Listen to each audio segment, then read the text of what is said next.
Dear listeners, we are back with the second part of our interview with Professor Morten Rasmussen from Copenhagen University. And just remind you, we end up with the French position for EEC treaties. So what was the German position, which was the second, probably the important player in this area? Yeah, to sum up for the viewers or the listeners, sorry, that maybe listened to the podcast some days ago now, you can summarize the French position as an kind of an embracement on the one hand of Euratom that the French believed would be able to underpin the nuclear weapon program that they had launched in the mid-1950s, and that would kind of create an independent force de frappe or an independent nuclear weapon for France. And then the second part was that the Guy Mollet government were really embracing the common market as a plan for the modernization of the French economy. And so France, in a way, really embraced both these parts of what would be the treaties of Rome.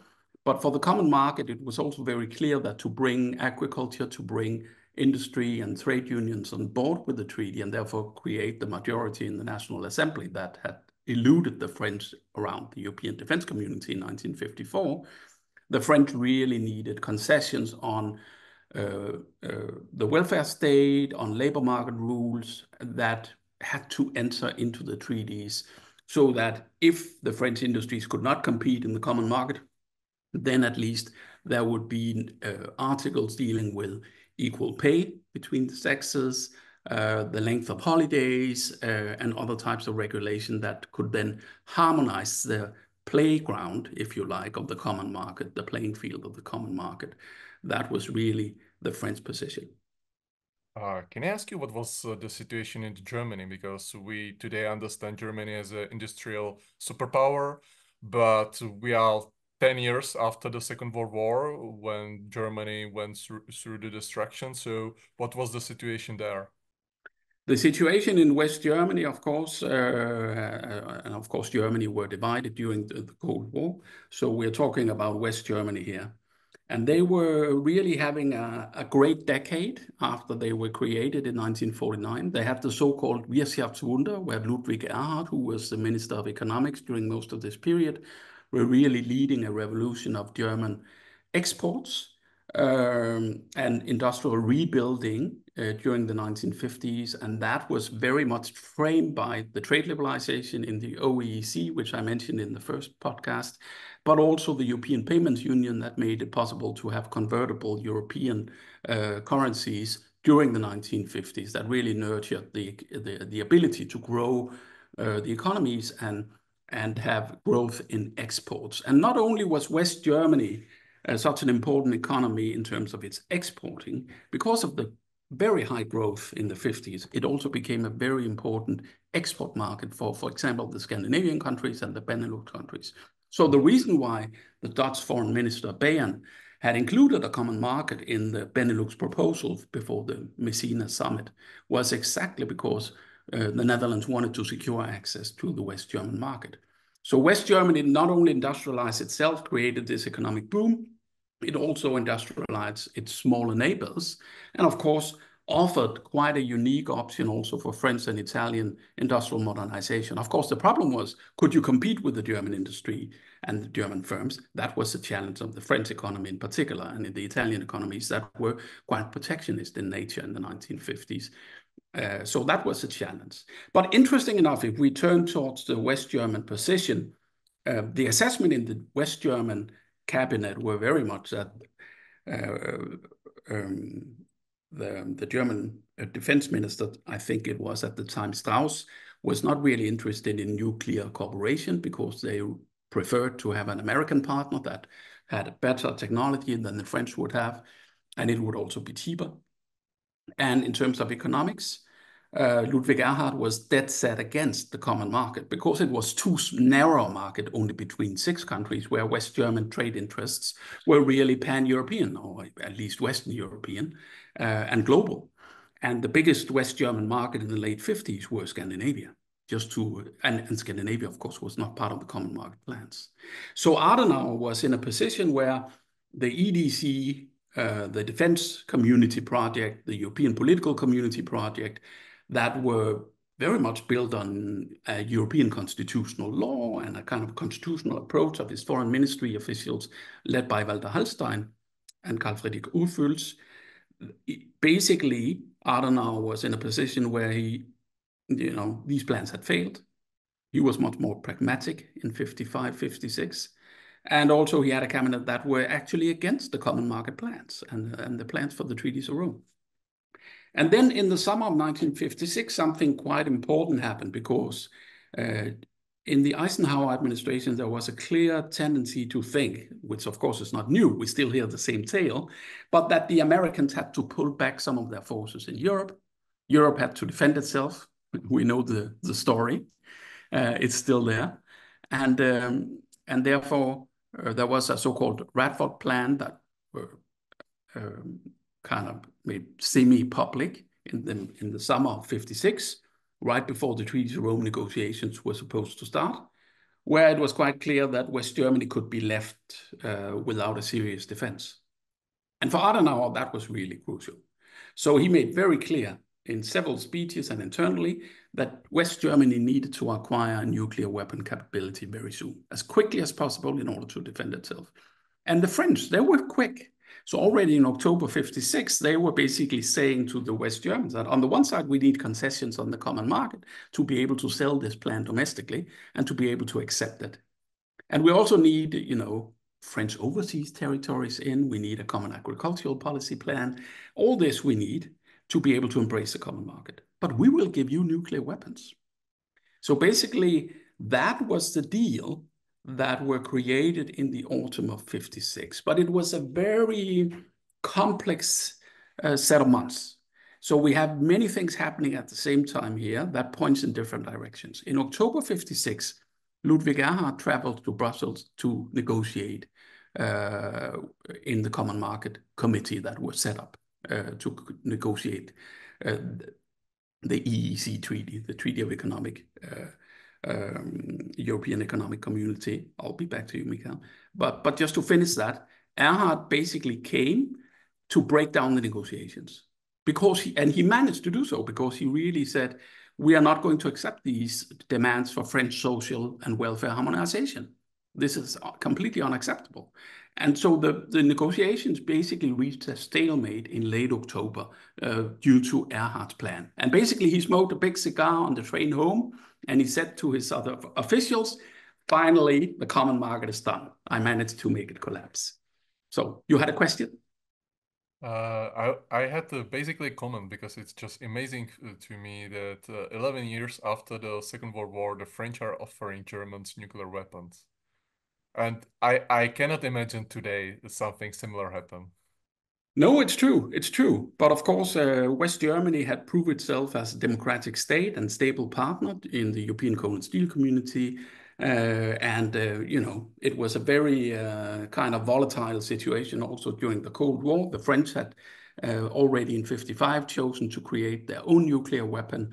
So it has to do with the way the Cold War developed. Basically, the point was that the Soviet Union were increasingly able to actually hit the United States with nuclear weapon strikes, with long-range airplanes and eventually also with missiles. And this meant basically that the Europeans would then, in a situation of war, they would have to trust that the US would use nuclear weapons because that was a major NATO strategy because Western Europe had much less defense than the Eastern Bloc in terms of conventional forces. And can you trust the American president to use nuclear weapons to defend Western Europe when New York would be hit next time, 10, 30 minutes later?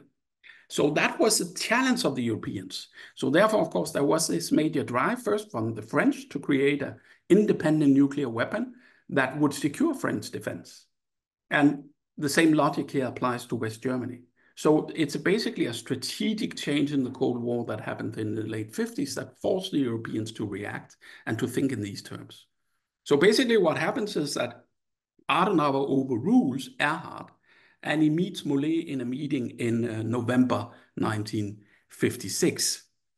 And I'll come back to the meeting, because there's another thing happening in October which shows how kind of volatile the whole situation is. If we have any idea that the treaties of Rome were kind of a natural development, that of course it would happen, it was inevitable. I think the story around the treaty negotiations showed that this was certainly not the case. Because in early October 1956, Guy Mollet traveled to London and secretly asked the British, could France perhaps join the Commonwealth? Could that be an alternative solution to the treaties of Rome? And So Guy Mollet was part of British Empire, basically, or exactly. what used to be. Yeah, Guy Mollet was well known to be very pro-British, right? Due to the Second World War, and due to his socialist leaning, he very closely affiliated with the British Labour Party, etc. So this was not an unnatural position for Mollet, but of course it went against everything his government had been doing. And I think to this date, historians have a little bit difficulty figuring out how that happened. There's nothing in the French archives, as far as I know, about this statement. It's only in the British archives, and in the end, the British government reject it because they think long term. They say, okay, not only do France have an Algerian war that we don't want to invite into the Commonwealth. Second point, what about West Germany? They will be isolated alone in the middle of Europe and could drift to the east, towards the Eastern Bloc, and feel abandoned. So therefore, they very wisely reject Mollet's proposition. And in the end, in November, in Paris, Adenauer and Mollet meets. And Adenauer, of course, overrules Erhard's position and is ready for a deal. And Mollet apparently too is ready for a deal. Michael? What was, for example, French position towards the Stalin's proposal to reunite the Germany, but Germany had to remain a neutral state in the middle of Europe? I actually do not know that. I do not know that. It's too far into the Cold War for me to be an expert here. So that detail I actually do not know. But of course, I think most Western countries rejected this proposal as merely propaganda. And of course, Adenauer and the CDU in Germany had taken a very clear pro-Western stand, because basically Adenauer's argument would be that East Germany was a different sort of Germany. And it would be all the better to have a Western German state that would be deeply integrated into Western Europe. That was a way to create West German or German democracy.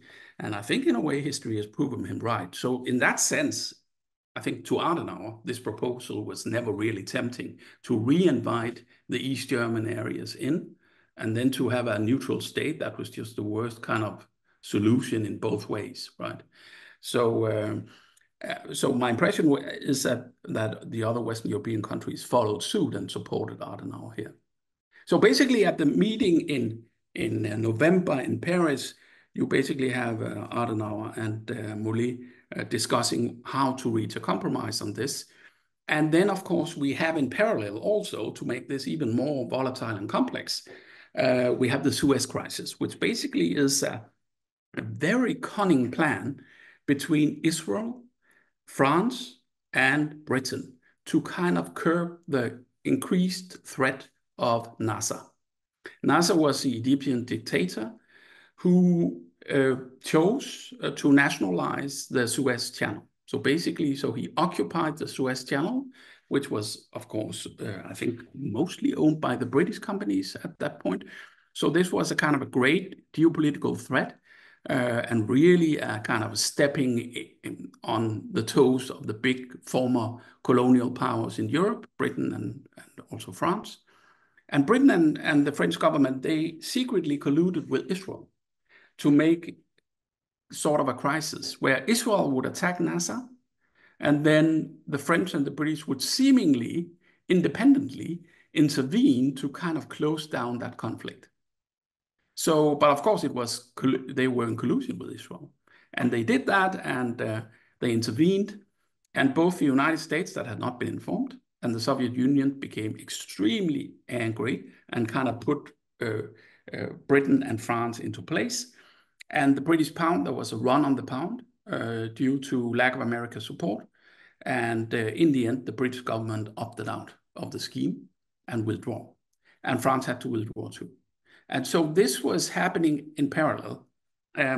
Before we could really go into all the archives to kind of cover the full story, there were earlier generation of historians that argued maybe Suez were kind of triggering the compromise in the Treaties of Rome. I think we can say quite safely now that even though the situation was extremely volatile and could have gone in different directions, the French accept of both Euratom and the common market were already in place in September 1956. So they had made a fundamental choice to opt for the Treaties of Rome. Also, the potential compromise will West Germany over the provision of a future West German French nuclear weapon. That was also more or less negotiated before the Suez Crisis. But of course, the Suez Crisis were handily and very smartly used by Adenauer, who told him in the meeting, Mollet, that, you know, we have to go it alone. We need to be a third force. You cannot trust the Anglo-Saxons. Then this is what you get. So let's build the EEC, let's build the European communities, and make that a third power with a common market, common nuclear weapon, and therefore become more independent from these untrustworthy British and American governments. So that was really the logic here. So if I should sum up, and of course it doesn't mean that Belgium, Luxembourg, the Netherlands, Italy were not part of the Treaties of Rome negotiations, or that they didn't have their own interest. I think for all four countries, you could say that they were very much interested mostly in the common market. They were relatively pro-European, even though both the Belgian and the Dutch governments were quite split over Europe. So it was not so clear-cut. It could have gone the other way. The Dutch prime minister in particular were very much kind of skeptical about the whole plan, also because he believed that in the end, you got a common market, but it was not liberal enough. All these French demands for social harmonization and all that were really destroying the project and making it not a liberal project. The Dutch prime minister was Eurosceptic before Euro. Sure. So I think that's something we have to understand, that most, you know, of course you would have Italy, for example, that would be almost federalist in its approach, very pro-European. But in most other European countries, that was not really the case here. It was much more split. It was much more kind of complex situation in terms of the majorities. So I won't go into detail with that. I'll only kind of conclude on the political deal to say that, so in the end, what you have are basically two treaties. You have a Euratom Treaty where it's quite clear that Euratom can be used also for military purpose. There's not a completely clear-cut border that means that Euratom would be a civilian project only. And funny enough, what's interesting is that Jean Monnet had wanted it to be only a civilian project, not a military. But in the end, the question of nuclear weapon became so important that West Germany and France made sure that they could use Euratom also to underpin a potential European nuclear weapon. The common market, of course, were accepted, even though all the German ministries were basically economic ministries and finance ministries. They thought this is a poor idea. You know, the whole Treaties of Rome is us giving concessions to the French. But in the end, Adenauer overruled them basically by saying that this is the best way to a nuclear weapon. And then in early 1957, there was a secret deal between West Germany and France. Later, Italy joined it to create a defense cooperation over the building of nuclear weapons. What's so interesting, if you like, is that this set of treaties were, you could argue, or let me say, add something, because recently there's been a lot of research, both among European legal scholars, but also historians, looking at the colonial aspect of the Treaties of Rome. And there's no doubt that there were also plans to kind of integrate the former French colonies into the common market. Algeria actually were more or less a member of the Community into the 1960s as part of France. There were, in the end, kind of a loose agreement about kind of integrating them into the common market, more or less in some ways, and also giving them help to finance the French investments in the overseas territories. So if you like, you can say the treaties of Rome were normally we look back now and say it was about the common market, it was economic functional integration. But no, it was much more ambitious. It was actually a common market that would transform the economies of the countries involved. It was plans for an overseas territories, a Eurafrica, if you like, if you wanted to be ambitious. Some of the member states liked this idea. It was perhaps not as popular as some of the new research actually argues. I think it was less important. And then the third part was that it was also this new security bloc potentially inside NATO with their own nuclear weapon. But of course, what's so interesting is that this new political community, this new big step towards European unity were built on sand. Because in 1958, Charles de Gaulle came into power as new president of the Fifth Republic after a major French crisis over the Algerian War that almost ends in a right-wing coup. And the first thing de Gaulle does is to rip up the treaty about a common European nuclear weapon. So there goes that. All the Adenauer's dreams are collapsed there. And of course, what de Gaulle also does is that he actually he ends the Algerian War, and France is losing these colonies anyway because they become independent in the early 60s. So therefore, in the end, you end up that the treaties of Rome were the common market, also because the Euratom never became so important or so well functioning. So in the end, the big kind of project that had been created were reduced to the common market, and that's how we remember it. But essentially, it was politically much more important. Yeah. I will ask you about EEC Treaty because we discussed in previous episode the structure of European Coal and Steel Community. Were there any differences, or they use the same blueprint and follow it because it was all done the best way it's possible? I think there were really significant differences. One thing was that the coal and steel community model with that very strong high authority, that was really in praxis, it was not working in a way where the member state governments really thought this is really a good model.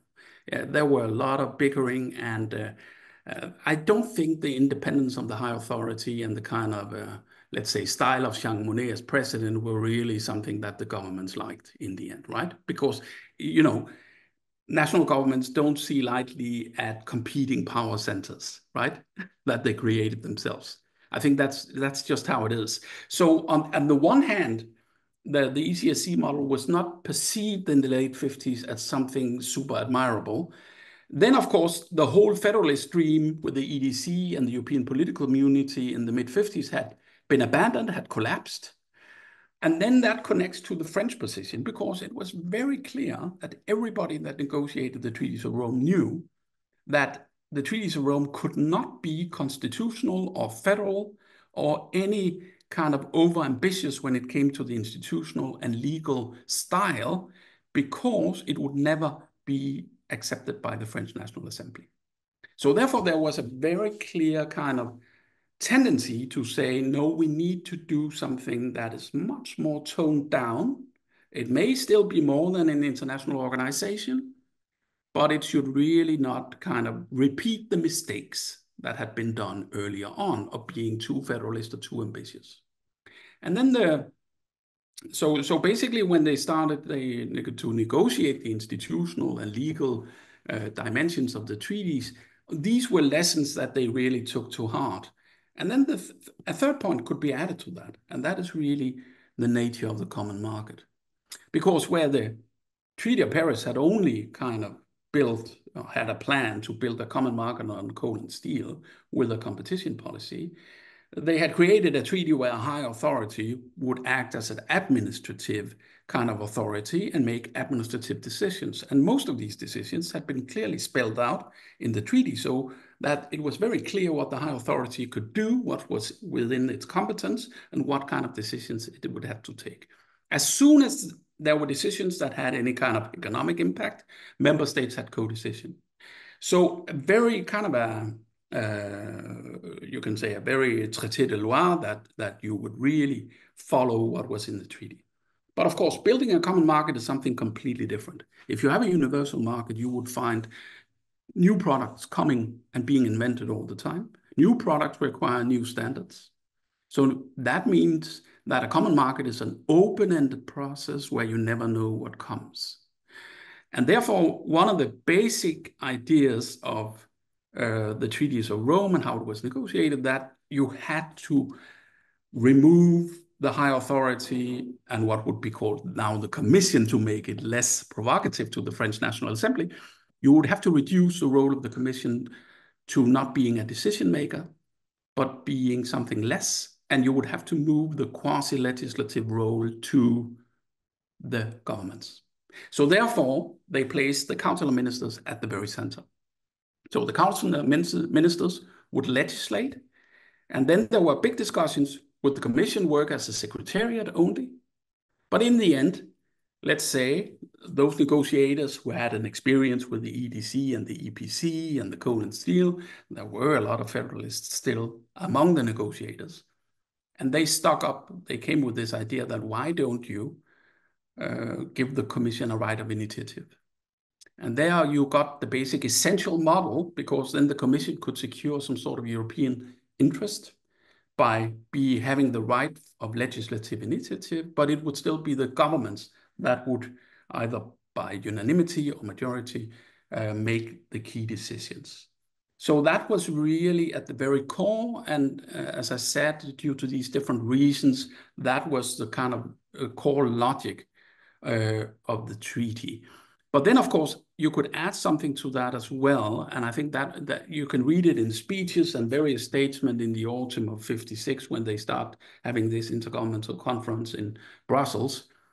They were quite clear. And Paul-Henri Spaak, again, he pops up all through this history. But he was the chief of negotiators at ministerial level. So he was leading the negotiations. And he was very clear. He said the institutional legal systems were designed with the centrality of national governments in mind. It was really the political will of the member states that would decide how the common market would develop, how the European communities should develop. So I think that's a very important point to make. So that's not to say that there were not supranational elements in the treaties of Rome, and we'll go through that in detail in a second. But I think it says something about that, and there's a subtle but a very important and fundamental change in how the development of European integration should function. That, with the centrality of national governments in mind, the political will of governments collectively would really be a decisive kind of a, let's say, force for the development of the communities. So we talked about the right of initiative and the relationship between the Council of Ministers as a quasi-legislative institution and the Commission having the right to initiate legislation. But when they began, and then of course we have the European Assembly that were basically dragged over from the Treaty of Paris. And there they had a very long debate whether there should be a clause that let's say, direct elections for the assembly could be introduced. That was the Italian wish, because the Italians had a more federalist. So we are talking about today European Parliament for our... Yeah, exactly. And there were also very long discussions of whether you would actually have 3 different communities with 3 different parliaments, etc. So what you could say, that was a French position for a long time. And of course, that was a position that would really kind of destroy the necessary unity to think about the European communities in more constitutional terms. And that was quite consciously done by the French. But in the end, of course, you end with a strong Council of Ministers. You end with a Commission with a right of initiative that is not reduced to a puppet, but actually has an independent life as a supranational institution. And you have an assembly that potentially can get direct elections in the future. And you also have a Court of Justice that is carried over more or less similar to the Court of Justice of the coal and steel community, but still with some new elements as well. So that's basically the institutional setup. But as I said, with this very different kind of approach in terms of what would be the driving force of the communities, It would be the political will of the member states. And then you can say you can come to the more kind of, let's say, let me see here, I have a few notes. But when you think about what kind of treaty would you have, I think the negotiators were explicitly saying among themselves that we are not going to have a constitutional approach to the treaty or the law that is going to be made. And basically, there's a very clear document in the negotiations drafted by the Germans that basically make this very clear distinction. They say, you know, what we are using here is international law, except one thing. There's one area where we have a droit européen, and that's competition policy. All the rest is international law. So that was a kind of distinction that the negotiators made and said, okay, so the treaty we're making is, of course, it's a treaty of international law, but it has this exceptional area of competition where we will develop a droit européen and where the Commission will act as a full supranational, almost like the higher authority. But the rest is conceived as international law with obligations you can have for member states, of course, but which is still much more loose. And I can come back to that. You have another question?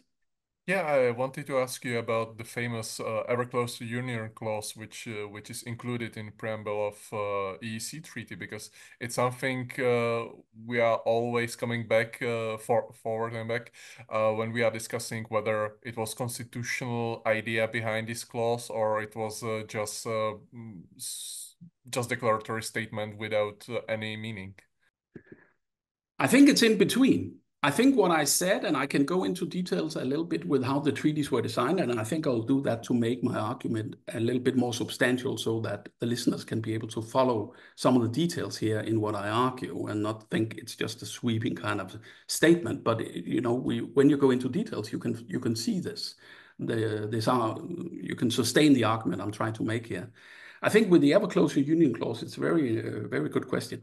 I think from what I said, what the other type of evidence we have, the point is that we have to get this through the French National Assembly. It has to be toned down. It's the centrality of the political will of the member states. The Council of Ministers is a quasi-legislative institution, and they would probably argue that it's not even legislative, right? You can discuss it legally. Is it law? Is it not? It's probably not law.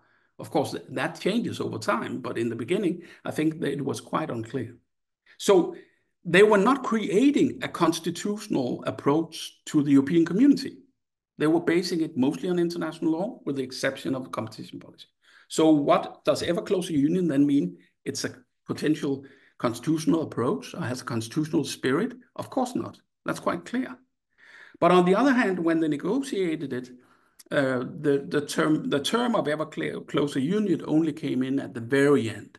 You know, all the other elements in the preamble were basically kind of negotiated between the Common Market Committee and the Groupe de Rédaction that dealt with the legal and institutional matters, where somebody like Michel Godet, for example, were part of, also Pierre Pescatore, Nicola Catalano, a lot of important jurists, later judges, leaders of the legal service of the Commission, etc., participated here. And it's only at the very end that ever closer union comes in, and they kind of edit it back and forth, etc. So what it means, of course, is that it means that this is something substantial. It's not unimportant, of course. It is really a big political step towards an ever closer union, but that does not mean that it's necessarily a decision in favor of a federal or constitutional union at that point in time. That may come in the future, who knows? But it's not in the treaties of Rome. Right. You mentioned that there is a document about from the negotiations, travail préparatoire, regarding the status of European law. So it's basically international law. But if we are looking back from today, we know a lot of important cases such as Falken Loos and Costa VNL, where supremacy and direct effect were developed. And I would like to ask you how the international law and international organization of EEC become EEC, how we know it. Well, I'll come back to it in a second, because I think before I go to the Van Gent and Costa story, I think it's very important to sum up in a way how the treaty were designed and what kind of system we are talking about, right? So we are talking about a system based on international treaties where the primary law of the EEC Treaty, how should we understand the primary law? I think we should understand it as kind of a political agenda on basis of which the Council of Ministers on the initiative of the Commission would legislate.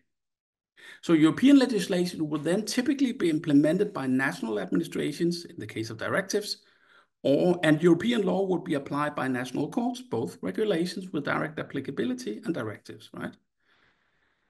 So in a way, you have an agenda. The primary law of the treaty is an agenda. It's not for the court to give it direct effect. It's basically a political agenda that the Commission would make initiatives from, and then the Council would legislate one piece at a time and create the common market. And then directives and regulations would then be implemented nationally by administrations and applied by courts nationally. And what this meant was that national constitutional orders were kept intact. The way European law would enter the member states would be according to the clauses of the reception of international law in national constitutions, right? And these clauses differed, actually. That created a lot of insecurity, but that was the design, right? So basically, national legal orders are kept intact here. That's really important to underline. I would probably and the only genuine European public law that was planned was, as I said, competition law. Then you can say, as an international treaty, in Article 5 of the EEC Treaty, member states were obliged to loyally apply European law, but that's a typical article also from international treaties of international organization. You loyally apply what we decide in this international organization. Possible infringements were to be handled through Article 169 and 1 to 171. And now I'm talking articles of the Treaties of Rome, of course, and on the EEC Treaty. But the infringement procedure was really a politicized infringement mechanism because the Commission would make a political judgment whether to declare an infringement or not. And there were no penalty for perpetrators. So you would not be fined. And finally, the innovative and now very famous preliminary reference mechanisms allowed for partly voluntary cooperation between national courts and the European Court of Justice to ensure the uniform application of European law across member states.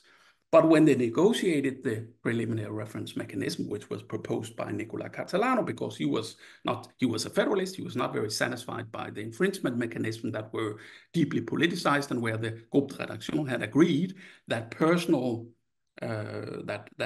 persons and firms would have no right to enter the game of infringement, right? It would only be states and the Commission. So you would keep individuals out of it.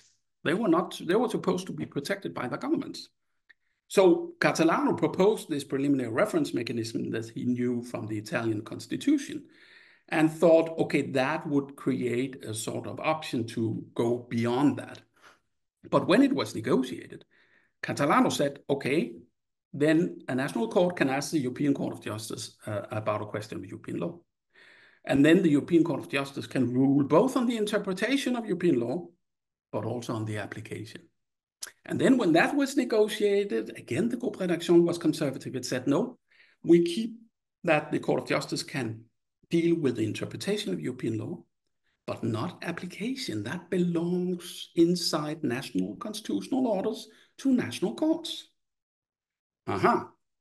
What was so interesting when they negotiated it, it's not very clear that the negotiators understood what they had created. But Catalano did. In his 1957 book on the EEC Treaty, which he must have written right after the treaty negotiations, he says, yeah, okay, so this is a disappointing article in a way, because it only deals with interpretation of European law, not application.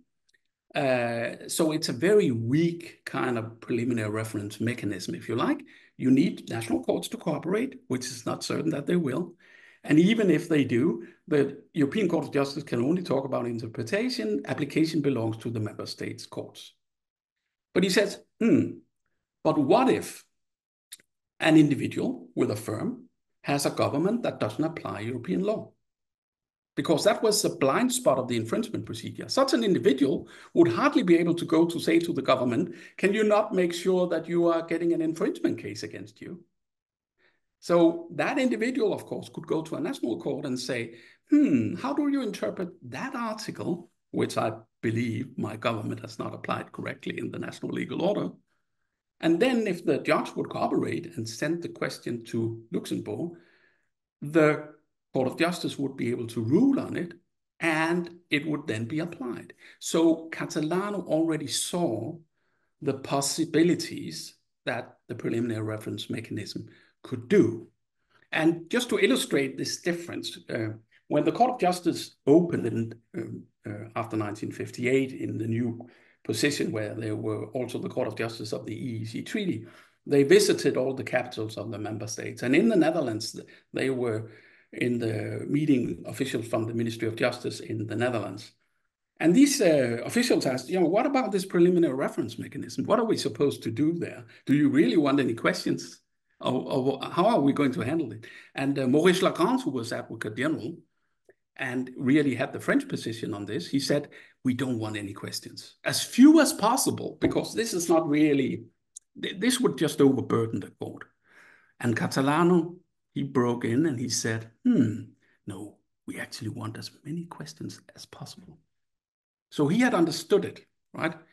But of course, you have to remember when we interpret the treaties of Rome here, we are not interpreting a potential of an article, because you can see, and that would be my argument, that the preliminary reference mechanism were designed in a way that would only give the Court of Justice possibility to interpret European law, but not the application of it.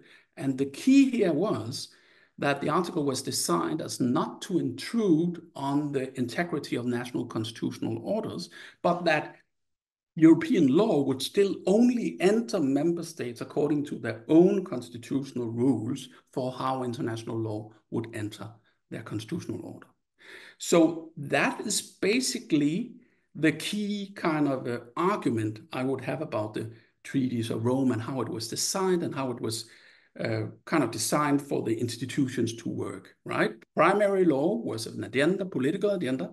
The Council of Ministers would be the quasi-legislative institution, and European law would only enter member states when it was legislated by the Council of Ministers. And then there were infringement mechanisms. There was the article on loyalty, Article 5 of the EEC Treaty. So of course, but that was international law mechanisms to make member states apply and be loyal to the treaty they created. It didn't mean that they would be loyal. It was the legal tools for it, and they were relatively weak.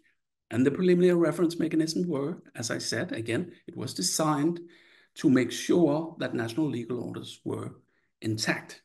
And of course, that then brings us to what I have argued in my research really was a legal revolution in 1963-64, because the Court of Justice eventually end up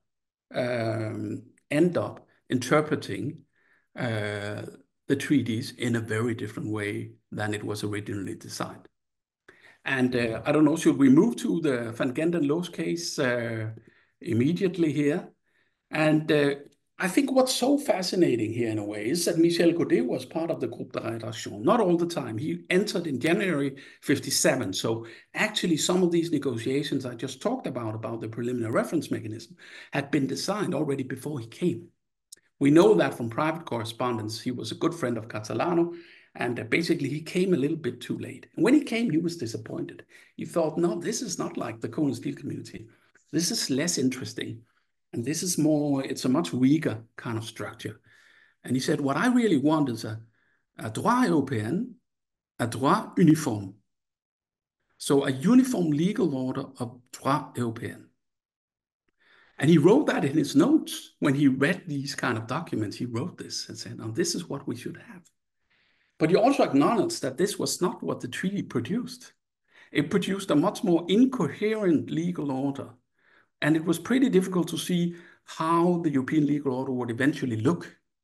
through this legislation of the Council and through sections of the Treaties of Rome that dealt with harmonization of national law that were relevant for the common market.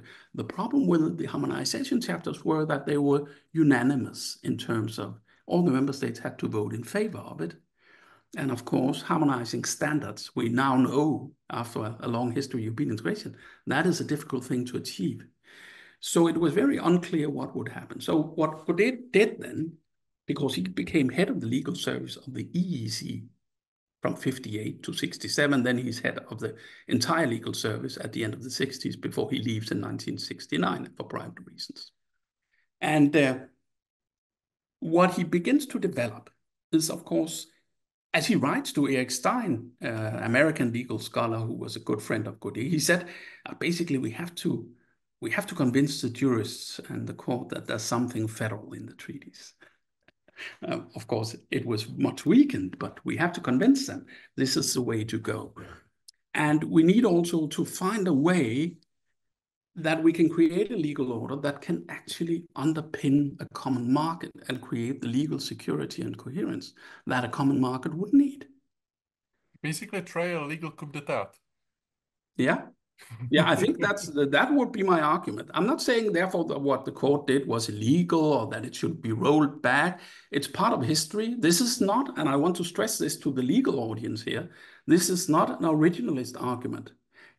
As a historian, you basically work to write the best possible representation, most correct analysis you can from the sources you have access to. So this is not an attempt to say that the Court of Justice today should be very different or the whole thing should be rolled back or that it's illegal or anything.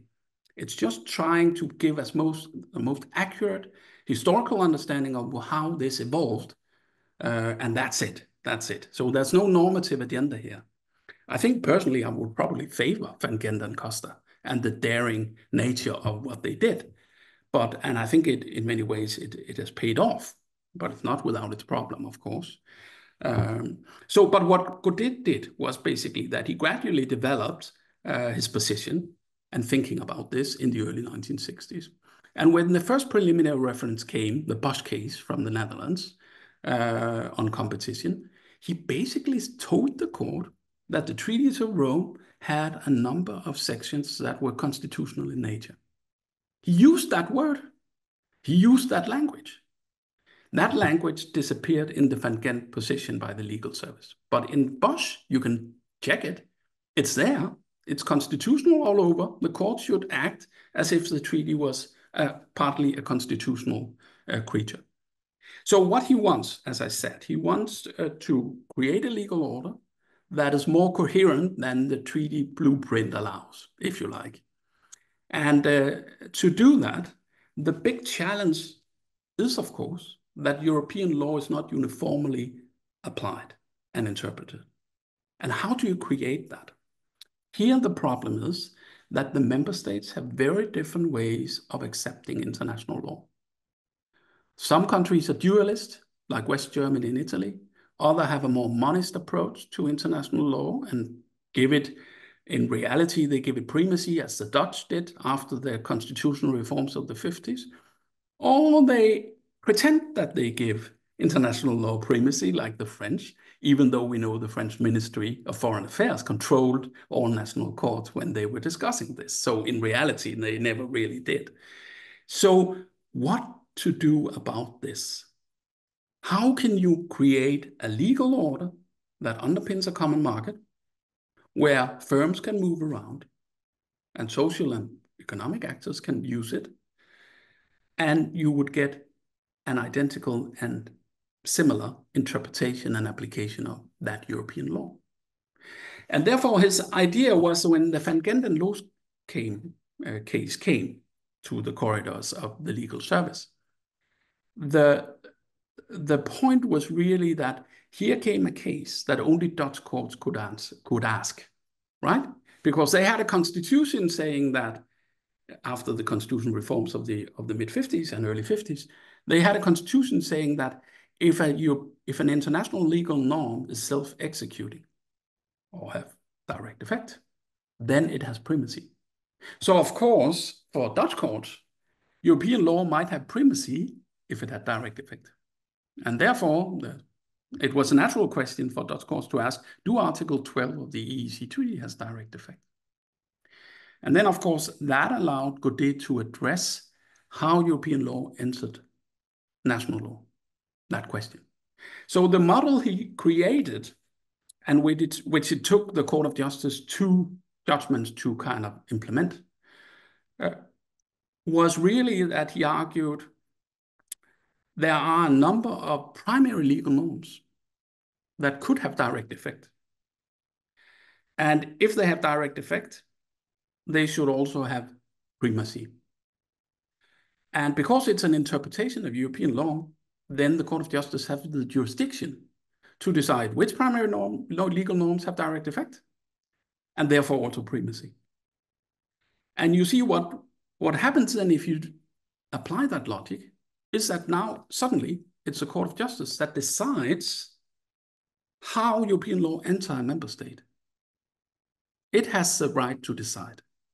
When a young Michel Walbrook, he wrote to Erik Stein after the Costa case, he said, if that is what the Court of Justice has done with Costa, this is illegal. They don't have the competence to do that and just ignore national constitutions. But that was Godet's model. And he said, okay, this is very provocative, but it's better to take a chance and get something solid out of it than accept, let's say, a legal order that would be incoherent.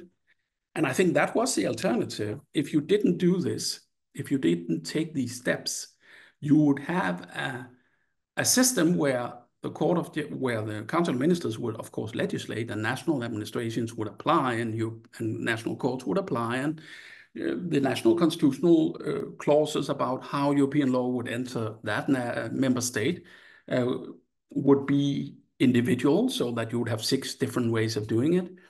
And what you would have would be national administrations and courts, and all the politics of that would kind of bend European law according to the interest of different member states. So you might have trade liberalization, you might have a common market, but it would certainly be a much more splintered one that were not legally coherent, and firms would have to maneuver between different systems in different member states. So this was the logic of Godet. So in the Court of Justice, of course, and this is something we know now, we had in 1962 2 new judges coming in, Alberto Trabucchi and Robert Lecour. And this actually changed the balance inside the court, because in Van Gent and Loos, we end up having a very narrow judgment of, is it true? Yeah, it's 5, no, what is it? Oh, 4-3, that was, yeah. And basically it's Lecour and Trabucchi that leads the debate, even though Hammers, the Luxembourg judge, is rapporteur.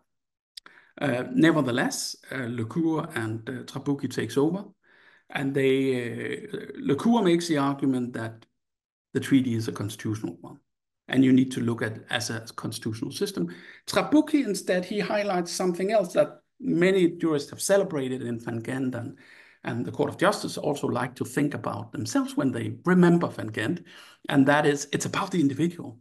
It's about allowing the individual to build Europe. And that's a beautiful thought.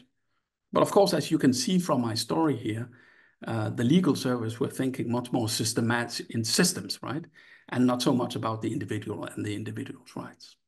But in the end, that is the judgment. And Trabucchi writes in his internal délibéré document that has been made public by the court, fortunately, through the Trabucchi family and Paolo Gori, who was the attaché or référendaire of Trabucchi at the time. He makes a very clear argument. He says, because Italy and West Germany is going to be very hard, they will find a hard time to accept this. Pour le moment, for the moment, we will only deal with direct effect. And then, of course, comes Costa. That's a whole different story. I will not go too much into it, but there again, then you have the question about primacy. And again, you have Maurice Lagrange as Advocate General. He's still there at the time. And he makes a very long argument about national constitutional law and how member states need to change their constitutions in order to be able to receive European law in the right way. And of course, what the court does is ignoring Lagrange's at that time, I would say, outdated position and adopt Godet's recommendation, basically, and say, yeah, you know, you don't have to change your constitutions because we're just handling it this way. We're basically saying that if a legal norm of primary law has direct effect, it will have primacy as well. That's basically it. And that was the legal revolution. I think that you could, if you want to be very daring here, you could say that the European economic communities, when it were created and the EE and the European communities began in 1958, it was quite clear that the political will of member states were to be the driving force of this community. And the European economic communities ended up being quite successful from 1958 to the mid-1960s. France, under Charles de Gaulle's presidency, had devaluated the franc, and the French economy, Italian economies could compete. Everybody had high economic growth. The common market were created quicker. Already by 1967, tariffs had been dismantled. A common agricultural policy were built. Much of the political decisions at the time were taken by consensus. So a very strong consensus culture evolved, even though the French played brinkmanship once in a while with everybody. And so you basically have a strong community pushed by national governments, where the Commission played its role, no doubt about it, with Hallstein. But let's say the federal agenda of Hallstein were not necessarily particularly successful beyond the legal sphere, where he surely succeeded through Godet and what the court did. So you can say then you have the treaties of Rome had the notion that you would introduce majority voting after the first phase, and then after the second phase of creating the common market. And then you could ask, oh, majority voting, that sounds very federal, doesn't it? But in fact, when they negotiated it during the Treaty of Rome negotiations, they made a lot of calculations that showed the French, for example, that majority voting would only make the community a bit more efficient. It would not necessarily mean that member states would be overruled repeatedly on their national interest. So it was not as dangerous. It was not seen as a federalizing move, actually. It was seen as an efficiency tool. But by 1963, we had the first attempt of Britain to join. De Gaulle had vetoed it single-handedly. We had a big battle over common agricultural policy, battles over financing of the community, and the trust between national governments disappeared. And we end up, of course, with the Commission trying to make a coup where they proposed to create a permanent financing system of the community, but that requires more power to the European Parliament on the budget, and it means more power to the Commission, according to Walter Hallstein's proposal. The French Commissioner, Marjolin, he warned against this. He said de Gaulle is not going to accept it, and we end up in the famous empty chair crisis, where France boycotted the corporation for half a year. And to make a long story short, I'll just say the result was then, of course, what has been typically called a very strong transgression on the Treaties of Rome, and that is the informal veto right. If a member state has national interest at stake, you can make a national veto against a decision. And that was, they accepted that they disagreed about it, but became a very strong informal norm that were used into the 1980s and were hampering European integration, has been portrayed as this big, let's say, defeat of the Treaties of Rome and kind of a deviation of the original blueprint of the Treaties of Rome. And I think this is a correct interpretation. But I would be as bold to say that another deviation from the original blueprint of the Treaties of Rome, of course, was what happened in Van Gent and Costa. And I think what's so interesting is that you have an original treaty with a particular blueprint, which I tried to explain here, but with Van Gent and Costa and with the empty chair crisis, we end up with two deviations up from the original treaties that create a community that has a dual nature, as Joseph Weiler rightly pointed out in the early 1980s in his, I think, PhD dissertation originally. And then, of course, his famous article, The Transformation of Europe from 1991. And that is a community that has a very strong intergovernmental pillar with national governments at the center, and where you would have the informal national veto right, but at the same time, a legal system that is created as if the Treaties of Rome were a constitutional text. and where the court would continue to develop, in opposition to the political development, a legal order that lawyers, rightly so, would say looked remarkably like a proto-federal legal order. So that is the story, and I think my story here is trying to say that this was, let's say, the court probably would say, and many European legal scholars have been arguing, that the integration through law program were in the treaties of Rome, and that what the court did was only defending the true nature of European integration. I think the historical research we have done here really demonstrates that this is not the case, and that in a way you can say both the national veto right and the way the European legal system developed were two deviations of the original blueprint of the treaties of Rome. Morten, thank you very much. This was an amazing episode, and I'm looking forward for new stories about the European law and European integration. Thank you very much. No, thank you for letting me participate. It was a pleasure to talk with you, Mikael, and I hope the listeners will enjoy these arguments, or at least that you can say that it's possible to look up for publications, etc., if you get really interested and want to read the precise details that maybe in written form are better explained than you can do in an oral presentation. So thank you again. We will put it to the description of the episode. Thank you very much. Wonderful. Thank you. Bye-bye. Cink, cink, cink, dostali jste se na konec epizody a moc děkujeme za to, že jste nás poslouchali až do konce. Určitě nám dejte like, určitě nás odebírejte a budeme se na vás těšit při příštím díle. A pokud se vám díl líbil, pošlete nám zpětnou vazbu, pošlete nám to na e-mail z evropy@perfecuni.cz, pošlete to svým známým, hoďte si to do storíčka na Instagramu, cokoliv. Budeme za to moc rádi, jak se to dostane co k největšímu množství lidí, které by to mohlo zajímat. Děkujeme, mějte se hezky.